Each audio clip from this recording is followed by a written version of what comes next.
Rubbish কথা বলবেন না আমার সাথে রাবিশ কথা বলবেন না। আমিও দেখেছি অফিসারদের হাতে অস্ত্র ছিল, অবশ্যই ছিল। আমি কি অন্ধ মানুষ? তার হাতে লাঠি সোটা ছিল, আমি নিজে দেখেছি। লাঠি দিয়ে সে মেরে আপনি শুনেন, আপনি তো একা দেখেননি নাকি, আরো অনেকেই দেখেছে। সেটাই বলছি, চলে আমিও দেখেছি, আমি দেখেছি যে অবস্থা। কথা শুনে মনে হচ্ছে না আপনি দেখেছেন।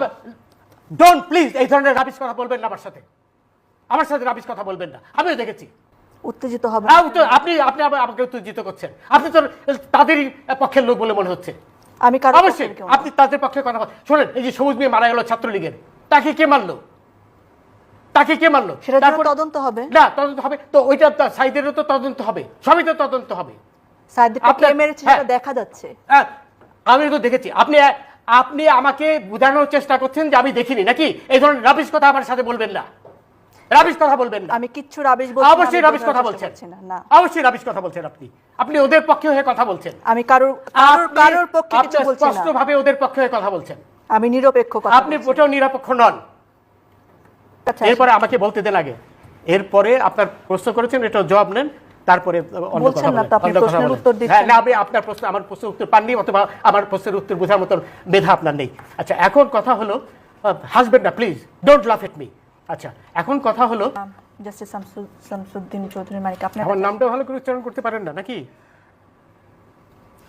এটি থেকে বোঝা যাচ্ছে যে আপনি আমার প্রতি আক্রোশ নিয়ে এখানে বসেছেন। আমি যেটা বলেছি ঠিকই বলেছি, এবং আপনার প্রতি যেটা আপনি আমাকে অপমান করেছেন, আমার নামটা পর্যন্ত আপনি ঠিক মতো উচ্চারণ করতে পারেন না। আপনার লজ্জা হওয়া উচিত।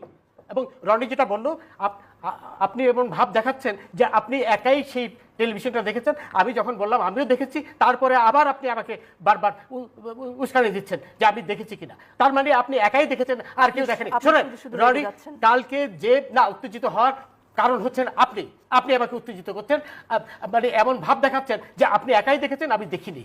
এবং পুরো বাংলাদেশ দেখেছে। না, পুরো বাংলাদেশ দেখেছে, বাংলাদেশ আর এখানে আসেনি, তাই তো?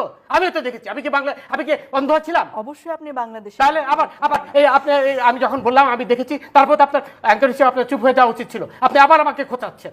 শোনেন, এইখানে আমাকে বলতে দেন প্লিজ লেট মি স্পিক।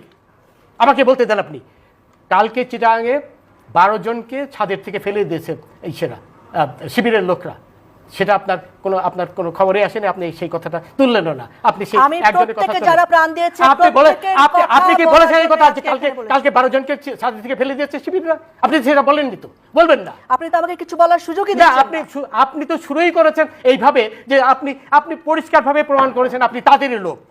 আমি আবার রিপিট করছি, I have no hesitation in saying that.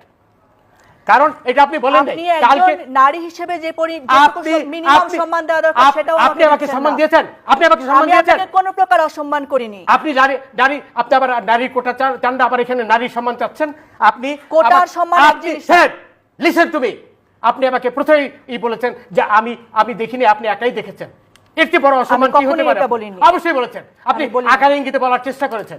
আপনি যে তাদেরই একজন, এটা আপনি পরিষ্কারভাবে প্রমাণ করেছেন। আবার বলেন যে নারীর সম্মান আপনি। আমার ধারণা আপনার অন্য কোনো কারণে আজকে মন মেজাজ না, আমার মন মেজাজ তো খারাপ হবেই। রাজাকাররা যখন 32 নম্বর সেটা খুব বেশি আপনি আমার উপর ফেলতে পারেন না। আপনি শুরুই করেছেন তাদের পক্ষে নিয়ে কথা বলার জন্য। আমি এখানে আপনার সাথে যুদ্ধ করতে বসিনি, আমি আপনাকে প্রশ্ন করতে বসেছি। আপনি তাদেরই একজন লোক হয়ে এখানে বসেছেন। আমি কোনো প্রকার যুদ্ধ করতে, আমি এখানে নিরপেক্ষভাবে বসি। আপনি প্লিজ কিপ কোয়েট। আপনি এখানে অ্যাঙ্কার হিসেবে যে নিরাপত্তার দায়িত্ব সেটা আপনি পালন করেননি বলেই আমি উত্তেজিত হয়েছি। আবার নারীর কথা বলছেন আপনি শুরুর থেকেই। এখন এই যে 12 জনকে আপনার ছাদে থেকে ফেলে দিল, এই কথাটা তো বলেননি। এই কথা দিয়ে আপনার শুরু করা উচিত ছিল। সেই 12 জন হাসপাতালে করছে, সেটা দিয়ে আপনার শুরু করা উচিত ছিল কথা। এখন আমি আপনাকে নারী হিসেবে দেখি, আপনি একজন অ্যাঙ্কর। আপনি পুরুষ না নারী সেটা আমার তো বিবেচ্য বিষয় নয়। আমি মিনিমাম সম্মানের কথা বলি। আপনি মিনিমাম সম্মান তো আমাকে করেননি। আপনি একজন বয়স্ক লোক, তাকে আপনি বারবার অপমান করার চেষ্টা করছেন। আমার সঙ্গে